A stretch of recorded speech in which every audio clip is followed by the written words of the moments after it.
قبلكم لعلكم تتقون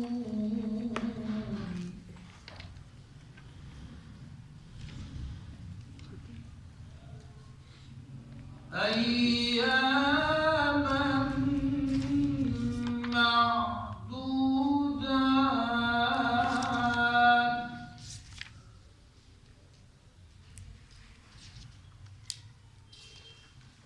فمن كان منكم مريضا أو على سفر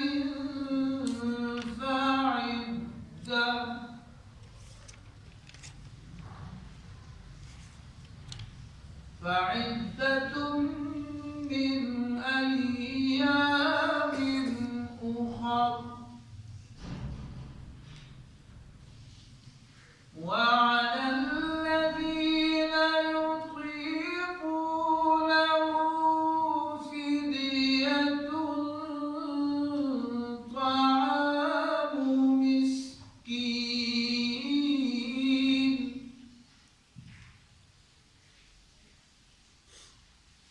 فمن تطوع خيرا فهو خير له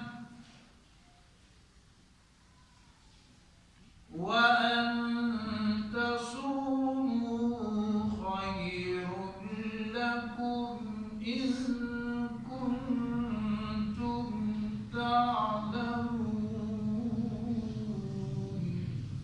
صدق الله العظيم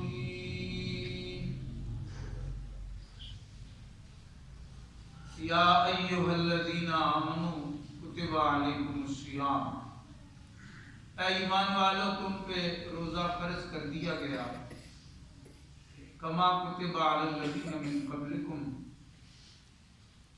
جیسا کہ تم سے پہلے لوگوں پہ فرض کیا گیا تھا لعلکم تتقون تاکہ تم پرہیزگار بن جاؤ ایام معدودات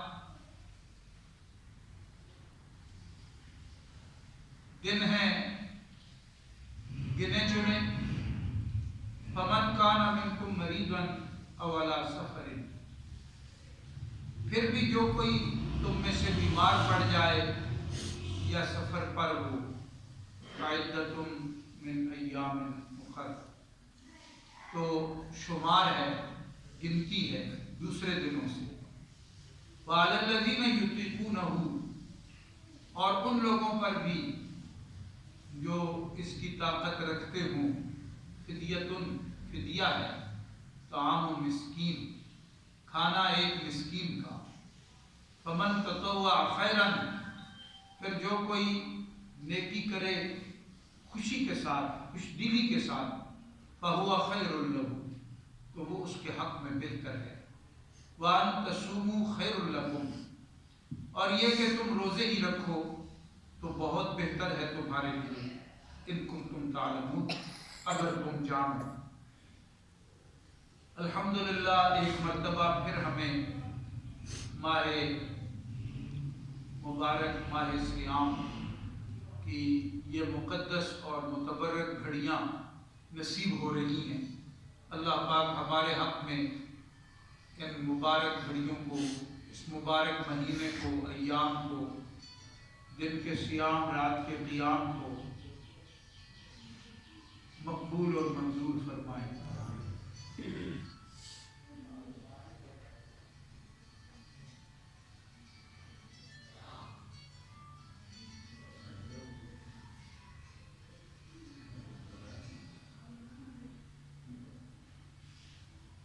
درود شریف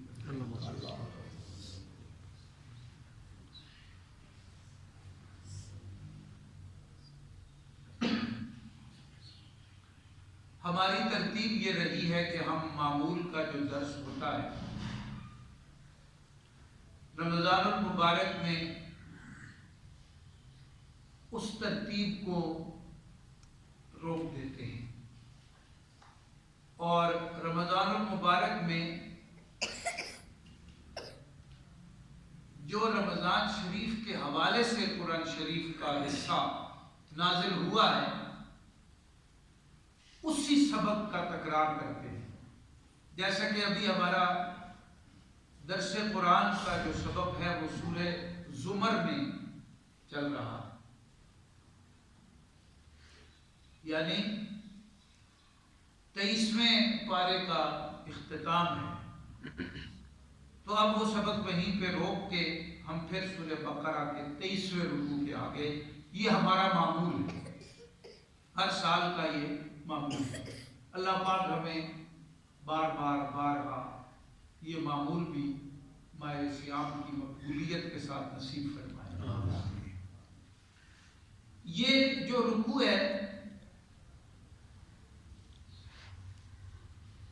یہ رمضان المبارک یا یوں کہیں کہ فرض روزے کے حوالے سے نازل ہوا ہے. روزہ فرض ہے، جیسے کلمہ طیبہ ہے لازم، نماز ہے، پھر روزہ ہے، زکوٰۃ ہے، حج ہے. تو جو روزہ لازم ہے، فرض ہے، اس کے بارے میں قرآن شریف کا یہی رکوع نازل ہوا ہے. آج کی جو نشست ہے اس میں ہم اس رکوع کا خلاصہ ایک نظر میں دیکھتے ہیں، اور پھر باقاعدہ سبق جو ہے مختصر خلاصے کا وہ آئندہ نشست میں انشاءاللہ شروع کریں گے. 6 آیات ہیں اس رکوع کی.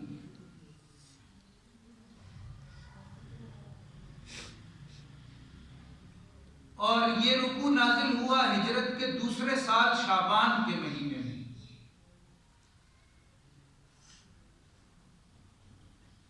یا یوں کہا جائے کہ رمضان المبارک کی فرضیت کا جو حکم ہے وہ نازل ہوا ہجرت کے دوسرے سال.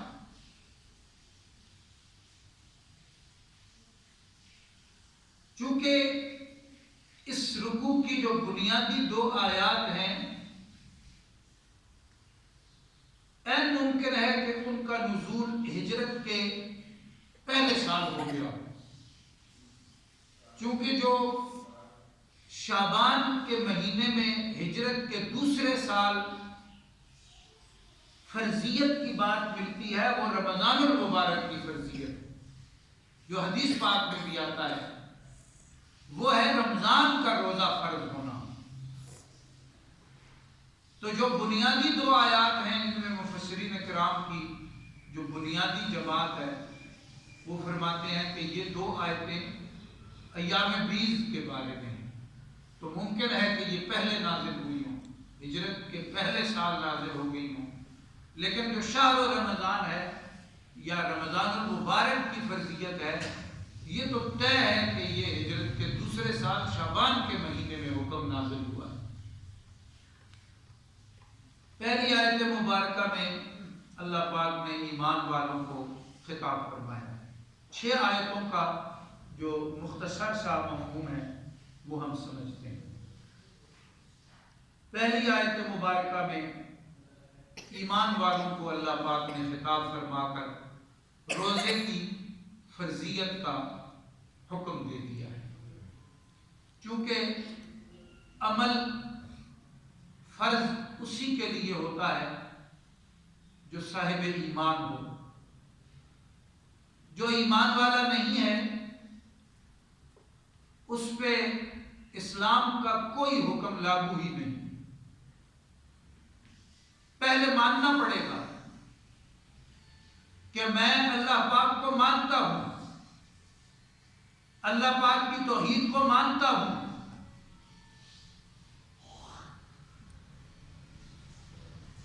اس کو بند کریں.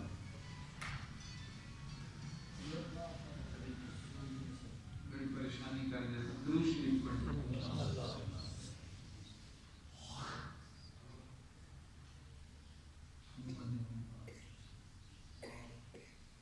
سب سے پہلے یہ ہے کہ ایمان کا ہونا شرط ہے. اگر ایمان ہے تو پھر عمل کی فرضیت ہوگی. اگر ایمان ہی نہیں ہے تو عمل کیسا فرض ہے؟ یا یوں سمجھ لیں کہ اگر کوئی شخص نیک عمل کرتا ہے، اچھے کام کرتا ہے لیکن ایمان نہیں لاتا، تو اب یہ عمل اس کا اللہ پاک کے ہاں آخرت کے حوالے سے قابل جزا نہیں ہے۔ دنیا میں بدلہ دے دیتے ہیں اللہ پاک، آخرت میں نہیں۔ اس کے لیے شرط ہے کہ تم پہلے ایمان لاؤ، پہلے کہو میں اللہ پاک کی توحید کو مانتا ہوں، دل سے کہو، زبان سے کہو میں جناب رسالت مآب صلی اللہ علیہ وسلم کی ختم نبوت کو مانتا ہوں، میں روز جزا و سزا کو مانتا ہوں۔ پہلے آمنت باللہ و ملائکتہ و کتبہ و رسلہ والیوم الآخر والقدر خیرہ و شرہ من اللہ تعالی والبعث بعد الموت۔ پہلے ایمان کو لاؤ، اقرار کرو لا الہ الا اللہ محمد رسول اللہ، اشہد ان لا الہ الا اللہ وحدہ لا شریک لہ واشہد ان محمدا عبدہ ورسولہ۔ پہلے یہ ایمان کو لاؤ، اقرار کرو، دل سے مانو۔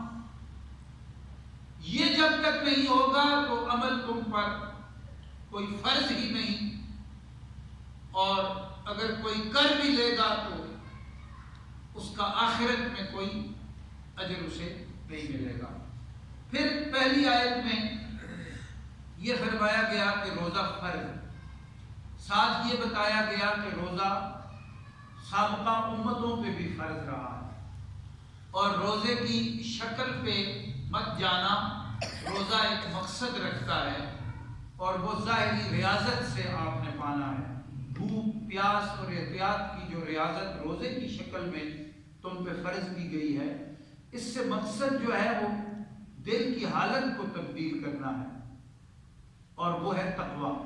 سادہ مطلب یہ ہے کہ گناہوں سے بچنے کا مزاج تمہارا بن جائے اور حکم کی پابندی اور تعمیل کا مزاج تمہیں نصیب ہو جائے، اس لیے تم پر روزے فرض کیے، اور تم سے پہلے جو امتیں تھیں ان پر بھی اسی لیے روزے فرض کیے۔ دوسری آیت میں بتایا گیا ہے کہ یہ دن تھوڑے سے ہیں اور گنے چنے دن، یعنی زیادہ دن نہیں، تھوڑے دن ہیں اور وہ بھی گنے چنے۔ ان دو آیتوں کے بارے میں دو طرح کی آراء ہے مفسرین کے ہاں، لیکن جو معتبر بات ہے وہ یہی ہے کہ یہ رمضان شریف کے روزے کے بارے میں آیات نہیں، یہ ایام بیض اور یوم عاشور کے روزوں کے حوالے سے جو شروع میں پہلے سال روزے فرض ہوئے، وہ ہر مہینے کی چاند کی 13، 14، 15 یہ روزے تھے، اور یوم عاشور 10 محرم کا روزہ تھا۔ پھر بعد میں رمضان شریف کا حکم نازل ہوا، اور وہ جو حکم تھا ایام بیض سے متعلق اور یوم عاشور کے بارے میں، وہ حکم منسوخ ہو۔ تو یہ دن گنے چنے ہیں، ان میں 3 طرح کے لوگ روزہ چھوڑ سکتے ہیں، یعنی شروع میں جو حکم آئے۔ تفصیلی درس میں ہم انشاءاللہ ترتیب سے پڑھیں گے۔ 3 طرح کے لوگ روزہ چھوڑ سکتے ہیں، یعنی یہ اجازت: مریض، مسافر اور مالدار۔ مریض بھی روزہ چھوڑ سکتا ہے، مسافر بھی اور مالدار بھی۔ یہ شروع کا حکم ہے اور رمضان کے روزے سے متعلق نہیں ہے، رمضان کے روزے کے بارے میں نہیں ہے، ایام بیض اور یوم عاشور کے بارے میں۔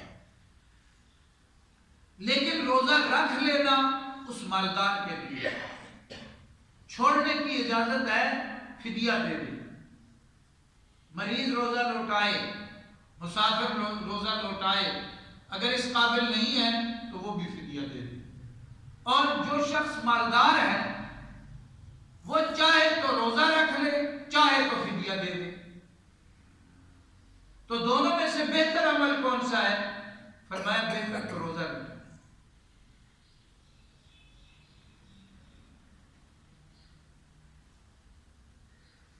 اجازت تھی روزہ رکھنا یا فدیہ دے دینا، تو بہتر عمل کیا ہے؟ وَأَن تَصُومُوا خَيْرٌ، فدیہ دینے سے روزہ رکھنا بہتر۔ یہ شروع کا حکم ہے. جب تفصیل سے ہم پڑھیں گے تو تفصیل کی باتیں آئیں گی. سمجھ گئے؟ شروع میں روزہ فرض ہوا مہینے کے 3 دن 13 14 15 ایام 20 اور یوم عاشور. ان میں اجازت ہوئی 3 طرح کے لوگوں کو: مریض، مسافر، مالدار. مالدار کو بغیر کسی عذر کے اجازت دی گئی کہ تم اگر فدیہ دے دو تو روزہ نہ رکھو. لیکن فدیہ دینے اور روزہ رکھنے میں بہترین عمل کون سا ہے؟ فرمایا روزہ رکھنا. اب تیسری آیت آئی ہے، اس میں شروع میں فرمایا شہر رمضان الذی انزل فیہ القرآن. رمضان کا مہینہ ہے، اس میں قرآن اتارا گیا ہے. قرآن لوگوں کے لیے ہدایت کے کھلے دلائل اور حق و باطل میں تمیز کرنے والا ہے. اس مہینے کو تم مسلمانوں میں سے جو بھی پالے تو اس پہ لازم ہے کہ وہ اس پورے مہینے کے روزے رکھے. یہ رمضان شریف سے متعلق آیت ہے. تیسری آیت تو حدیث شریف میں آیا کہ جب رمضان المبارک کے روزے فرض ہوئے تو رمضان کے روزوں کی فرضیت میں غیر رمضان کے روزوں کی جو فرضیت تھی اس کو منسوخ کر دیا. یعنی رمضان شریف کا روزہ فرض ہے، باقی کوئی روزہ مسلمان پہ فرض نہ رہا. اس میں 2 طرح کے لوگوں کو اجازت دی. نمبر 1 مریض، نمبر 2 مسافر. مریض اور مسافر اپنے مرض اور سفر کی وجہ سے روزہ چھوڑ سکتے ہیں. اور فعدۃ من ایام اخر، پھر غیر رمضان میں جتنے روزے مرض و سفر کی وجہ سے چھوٹے ہوں ان کی گنتی پوری کریں.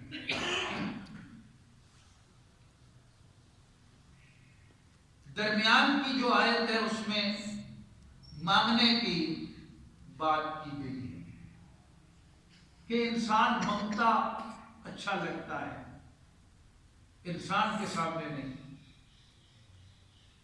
مخلوق کے سامنے نہیں، صرف اللہ پاک کے سامنے. انسان مانگتا اچھا لگتا ہے لیکن صرف اللہ کے سامنے. اللہ کے غیر کے سامنے جب یہ مانگتا بنے گا تو پھر رسوا ہو جائے گا. ہمارے جتنے مشائخ اور جتنے اکابرین گزرے سلسلے کے جو لوگ تربیت کرنے والے تو وہ فرماتے تھے کہ یہ جو کوئی بھی نام دے دیں آپ، سلوک کہیں، تصوف کہیں، تزکیہ کہیں، جو مرضی کہیں، لیکن اس کا جو اصل مدعا ہے وہ ایک ہی ہے، اور وہ یہ ہے کہ اپنے رب سے ایسا جوڑ بندے کا بن جائے کہ اسے اپنے رب کے سوا پھر کوئی نظر ہی نہ آئے. جب بھی وہ منگتا بنے تو بس اسی کے در کا مانگتا. یہ جو درمیان کی آیت ہے یہ اسی طرح کی آیت کہ قرب الہی کو سمجھو. تمہیں جب اللہ کا در مل جائے گا تو در در کی ٹھوکروں سے تم بچ جاؤ گے، اور یہ در تمہیں ملنے کے لیے سب سے بہترین وقت جو ہے وہ رمضان المبارک ہے. قرب اللہ پاک کا، دوستی اللہ پاک کی جتنی آسانی سے تم رمضان المبارک میں پا سکتے ہو، غیر رمضان میں تم اس کا تصور بھی نہیں کر سکتے. اس لیے یہ آیت درمیان میں لائی. پھر 5ویں آیت میں کچھ احکام بیان ہوئے. ایک حکم یہ ہے کہ میاں بیوی کے لیے رات کو رمضان المبارک کی پابندی نہیں، رات کو کوئی پابندی نہیں. جو روزے میں پابندیاں ہیں نا، 3 پابندیاں ہیں روزے کی. ایک ہے کھانا نہیں، دوسرا ہے پینا نہیں، تیسرا ہے میاں بیوی والے تعلق سے دور رہنا ہے. اب اس یہاں احکام جو آئے ہیں ان میں یہ بتایا گیا ہے کہ رات کی پابندی اس امت کے لیے ختم کر دی گئی ازدواجی تعلق کے حوالے سے۔ اب رات کے لیے یہ تھا کہ رات کو تو روزہ نہیں تھا، رات کو تو روزہ نہیں تھا، لیکن کھانے پینے کی اجازت تھی، میاں بیوی کے تعلق کی اجازت نہیں تھی۔ بعد میں یہ اجازت مل گئی، اس آیت میں یہ بات بیان ہوئی ہے، اور اسی آیت میں روزے کا وقت بتا دیا گیا ہے۔ شروع میں مسئلہ کچھ اور تھا، مسلمانوں نے جب روزے رکھے تو اگر روزہ افطار کے بعد کوئی سو جاتا تھا صبح صادق کے طلوع سے پہلے بھی، تو سوتے ہی اس کا اگلا روزہ شروع ہو جاتا۔ سمجھنے بات، جو ہی سویا اگلا روزہ شروع ہو گیا۔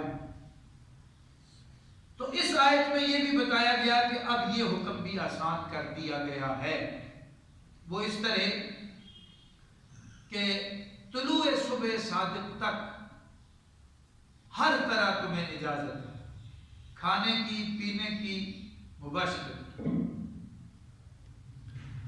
ہاں جو ہی صبح صادق طلوع ہو جائے تو اب تم نے کھانا پینا بند کر دینا ہے، ازدواجی تعلق سے دور رہنا ہے، کہ تمہارے روزے کا آغاز ہو گیا ہے۔ اب یہ ٹائم ہوتا ہے، آپ ٹائم کو چیک کر لیں۔ کل بھی مجھ سے کئی احباب پوچھ رہے تھے جی کہ کتنی اذان ہو جائے تو ہم کھا پی سکتے ہیں؟ وہ بھائی اذان کا تعلق روزے کے ساتھ نہیں ہوتا، اذان نماز کے لیے، اور اذان اس وقت ہوتی ہے جب نماز کا وقت داخل ہو جاتا ہے، داخل ہو جانے کے بعد اذان ہوتی ہے، اور روزہ شروع ہو جاتا ہے داخل ہونے سے پہلے۔ یہاں تو مسئلہ یہ ہے کہ اگر 10 سیکنڈ آپ نے روزے کی حدود کے اندر کھا پی لیا ہے تو آپ کا روزہ ہی نہیں ہوا۔ یہ بالکل ایسے ہی ہے جس طرح روزہ کھلنے سے کوئی تھوڑی دیر پہلے کھا پی لے تو اس کا روزہ ٹوٹ گیا۔ روزہ جو ہی وقت پورا ہوگا تب افطار کر سکتے ہیں، جو ہی صبح صادق کا، اب تو ہمارے پاس ٹائم ٹیبل موجود ہے، یعنی اس ایریے میں 4:58 پہ ہمیں روزہ بند کر لینا چاہیے، اور آج ہمیں 56 پہ روزہ بند کر لینا چاہیے۔ اس طرح اوقات کو سمجھنا۔ اذان کیا پتہ ہو رہی ہو جا کے 5:30 بجے، اور روزے کا وقت ختم ہو گیا 5 منٹ کم 5 پہ، اور 35 منٹ کے بعد اذان ہو رہی ہے،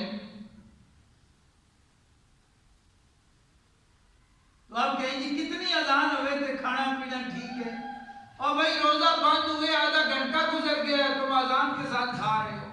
اذان کہا کس نے ہے کہ کھانے پینے کے لیے ہے؟ اب دوسری طرف دیکھیں نا،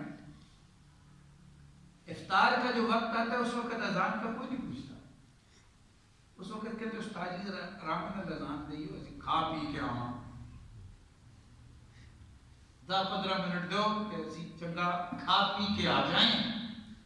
اس وقت نہیں کہتے کہ کتنی اذان ہوئے تو روزہ کھولا، اس وقت تو گلی میں کوئی بچہ بھی پھونک کر دے تو کھجور منہ میں چلی جاتی، اذان کو کوئی نہیں دیکھ رہا ہوتا۔ لیکن سحری کے وقت اذان، وہ پہلے وقتوں میں ریڈیو پہ اذان سنی جاتی تھی نا، یہ تو نہیں ہوتا تھا۔ تو ایک صاحب ہوتے تھے تو وہ کہتے تھے جو سب سے آخری اذان سنی جائے نا، مثلا کراچی والا پشاور کی اذان سنے تو پھر روزہ بند کر دیں۔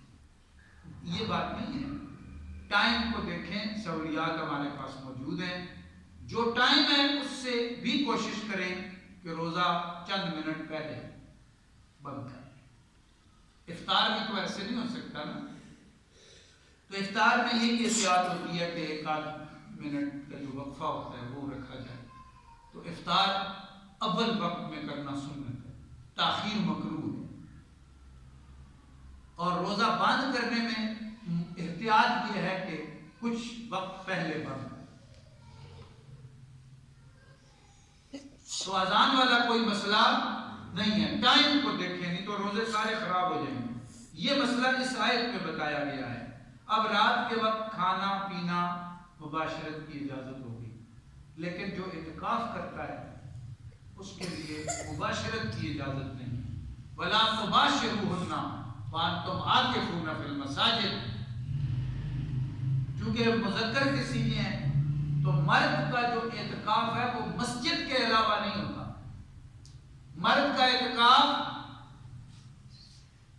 مسجد میں ہوگا، مسجد کے سوا نہیں ہوگا۔ مرد کے لیے مسجد ضروری ہے، عورت کے لیے نہیں۔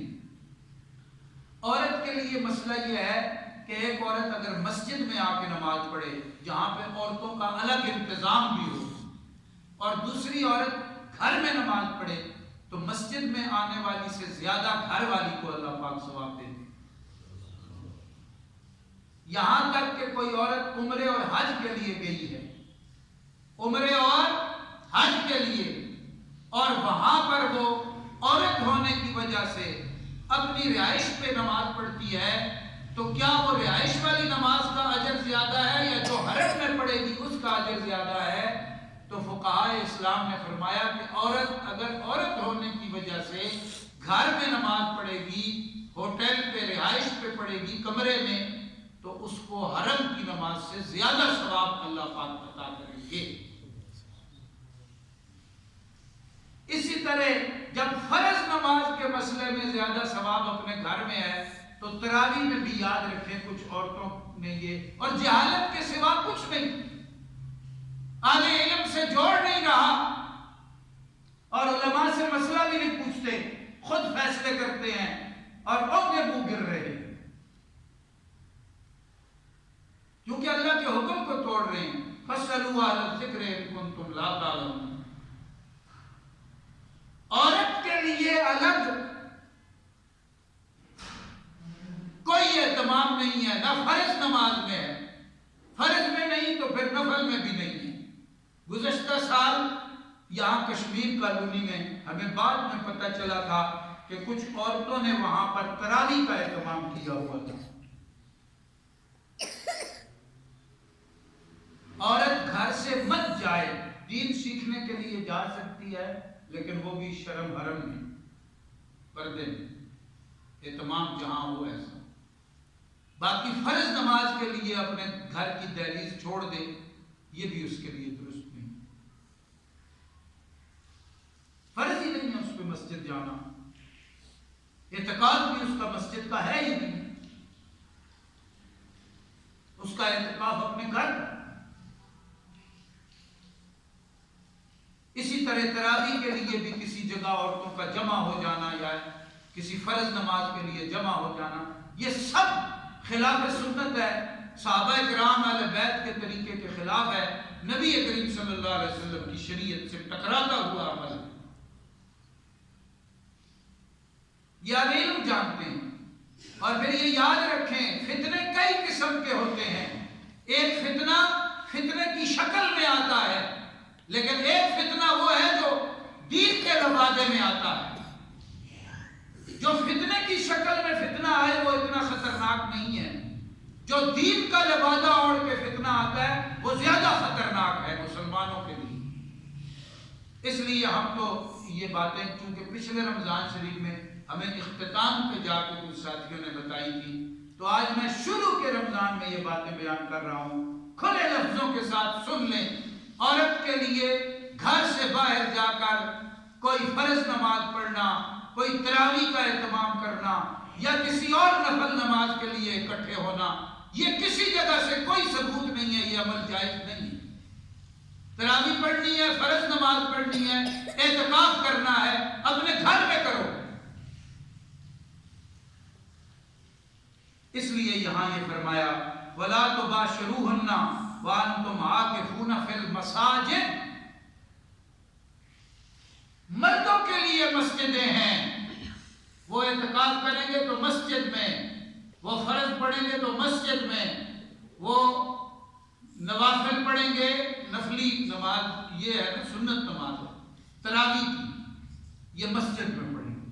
ہاں مسجد میں فرض نماز ہو رہی ہے، مسجد میں اعتکاف کا اہتمام ہے، مسجد میں ایک تراویح کی جماعت ہو رہی ہے، تو پھر تراویح کی جماعت مرد اپنے گھروں میں کرا سکتے، مسجد میں ہو رہی ہو تب، اور اپنے محرم کے پیچھے اپنے گھر میں عورتیں بھی تراویح میں کھڑی ہو جائیں، جو شرعی طریقہ ہے، پہلے مرد کھڑے ہو جائیں اس کے بعد عورتیں کھڑی ہو جائیں، اور ہوں سارے محرم، پڑھانے والا بھی محرم ہو، پڑھنے والی بھی محرم ہو، پھر جائے۔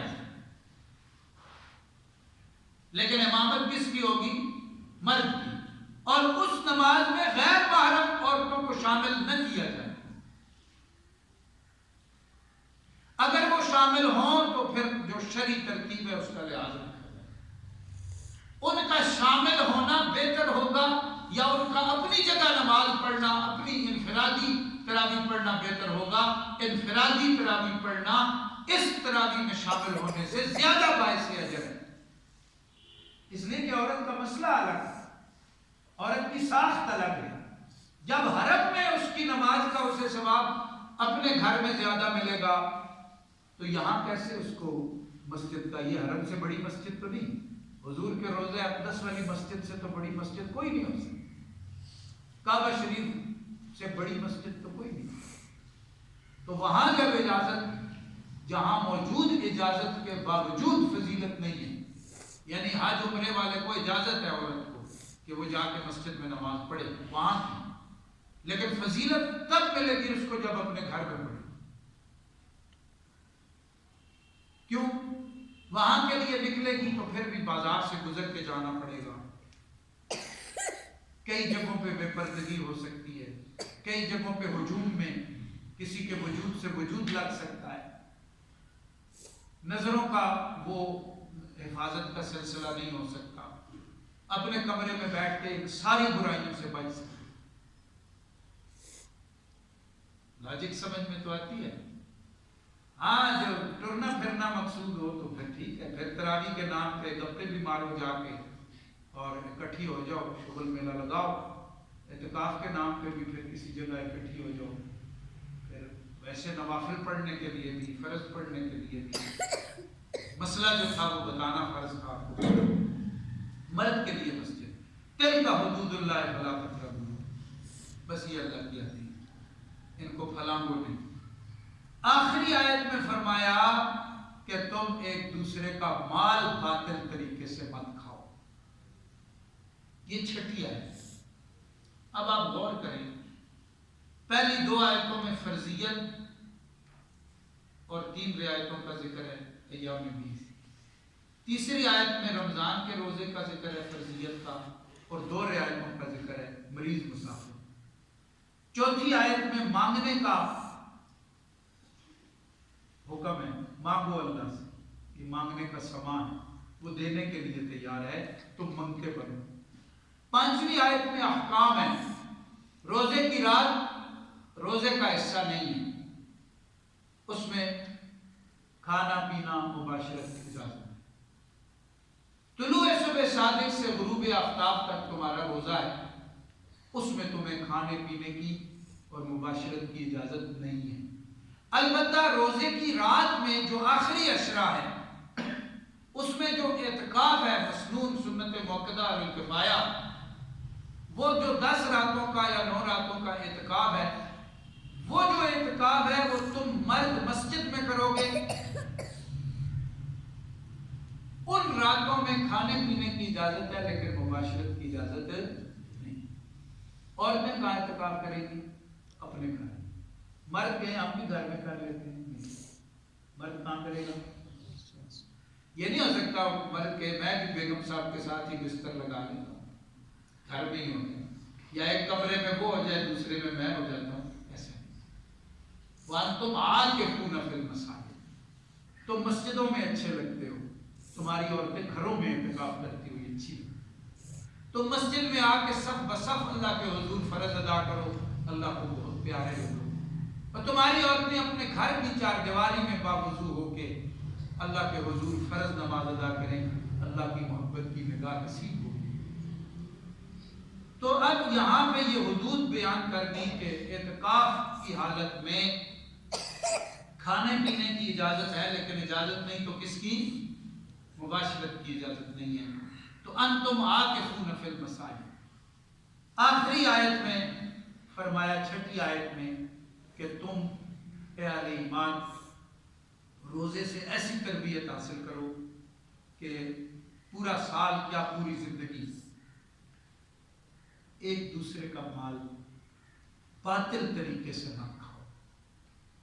یعنی رمضان المبارک کے دن اور رات کی، دن کے صیام، رات کے قیام کی اور آخری عشرے کے اعتکاف کی تمہیں ایسی تربیت نصیب ہو جائے، تم ایسے تیار ہو جاؤ کہ پھر تم حرام مال سے اپنے آپ کو، حرام عمل سے اپنے آپ کو، حرام طریقے سے اپنے آپ کو بچانے والے بن۔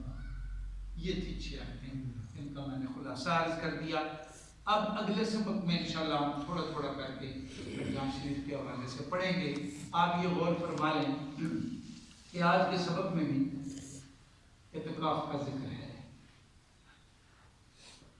تو ہمارے ہاں اللہ کا فضل کرم ہے، معتکفین کی ایک اچھی تعداد موجود ہوتی ہے، اور ابھی آگے کوشش کریں گے کہ معتکفین کے لیے ترتیب بنا کے، نصاب بنا کے کہ یہاں پہ کیسے انہوں نے وقت گزارنا ہے۔ تو یہ 9-10 دن بڑے قیمتی ہوتے ہیں، اللہ پاک کی معرفت نصیب ہوتی ہے اس میں، اور ایک الگ ہی دولت ملتی ہے ایسے بندے کو۔ لیلۃ القدر تو اسے ملتی ہی ملتی ہے جو 1000 مہینوں سے بہتر ہے۔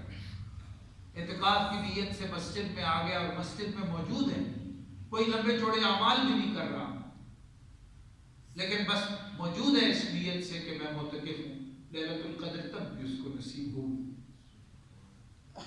اور جس کو لیلۃ القدر نصیب ہو جائے وہ سمجھ لے کہ کامیاب ہو، صحیح نصیب، صحیح، وہ اپنی تاثیر رکھتی ہے، تو وہ معتکف کو یقینی نصیب ہوتی ہے۔ ویسے بھی اللہ کے مہمان بن کے اس کے در پہ پڑے ہوں، عشق و مستی کی باتیں، یہ آگے محبت جانتی ہے، محبوب کے در پہ بس پڑے رہنے کا مزہ کیا ہے۔ پھر جی میں ہے کہ در پہ کسی کے پڑے رہیں، سر زیر بارے منت دربان کیے، پھر جی میں ہے کہ در پہ کسی کے پڑے رہیں، سر زیر بارے منت دربان کیے، اللہ کے در پہ آ کے پڑ جائیں۔ یہ عشق و مستی کی بات ہے، یہ اہل دل جانتے ہیں۔ ایک ظاہری عمل ہوتا ہے، ایک اندر کی کیفیت ہوتی ہے۔ تو اندر کی کیفیت یہی ہے نا کہ اللہ کے در پہ پڑے ہوئے، اوپر کی کیفیات میں نماز بھی ہے، روزہ بھی ہے، تسبیحات بھی ہیں، تراویح بھی ہے، افطار بھی ہے، سحری بھی ہے، تہجد بھی ہے، اشراق بھی ہے، چاشت بھی ہے، ابابیل بھی ہے، سب باتیں، احتیاط بھی ہے، صبر بھی ہے۔ لیکن اندر کی کیفیت جو محبت کی ہے وہ کیا ہے کہ مولا تیرے در سے اچھا کوئی در لگتا نہیں تھا، اس لیے تیرے در پہ آ کے پڑ گئے ہیں، اور اس یقین کے ساتھ پڑے ہیں کہ تجھ سے بڑا سخی کوئی نہیں۔ ہم تو نہیں مانتے کہ تجھ سے بھی کوئی بڑا سخی ہو سکتا ہے، ہمارے وجدان میں اور ہمارے دھیان میں، ہمارے حال میں اور ہمارے قال میں یہ بات طے ہے کہ تجھ سے بڑا سخی کوئی نہیں۔ تو سب سے بڑے سخی کے در پہ آ گئے ہیں، اب خالی تو نہیں لوٹائے گا، تجھ سے یہ یقین ہے کہ تو ہمیں خالی نہیں لوٹائے گا، تو تیرے در پہ آ گئے۔ تو معتکف کو یہ کیفیت عشق والی بھی نصیب ہوتی ہے اگر سمجھیں تو۔ اسی طرح جو خواتین اپنے گھر میں جگہ مقرر کر کے اعتکاف کرتی ہیں، ان کو بھی مسجد والا ہی ثواب اللہ پاک ادا کرتے ہیں۔ وہ جو جگہ ہوتی ہے نا، اس کی نیت سے لے کر اس کی نیت کے مطابق جب تک اس کا اعتکاف پورا نہیں ہوتا، وہاں سے اللہ پاک مسجد کی تاثیر اس کو عطا کر دیتے ہیں۔ اللہ کے خزانے تو بے پناہ ہیں، وہی والا اجر اس کو اپنے گھر میں نصیب ہو جاتا ہے۔ تو وہ بھی یہی سمجھے کہ اللہ کے در پہ پڑ گئی، اور اے اللہ تجھ سے بڑا سخی کوئی نہیں، میں تو نہیں جانتی کہ تجھ سے بھی کوئی بڑا سخی ہوگا، لیکن اپنے گھر میں۔ تو جب تو اتنا بڑا سخی ہے تو مجھے یہ بھی یقین ہے کہ تو خالی ہاتھ مجھے نہیں لوٹائے، میں جیسی بھی ہوں، جیسی تیسی ہوں، لیکن تو بہت سخی ہے، تیرے در پہ آئی ہوں، اور میرا یقین ہے کہ تو مجھے خالی نہیں لوٹائے۔ تو وہ بھی کرے، اللہ یہ دولت نصیب فرمائے۔ اور ہماری جو ترتیب افطار کی ہوتی ہے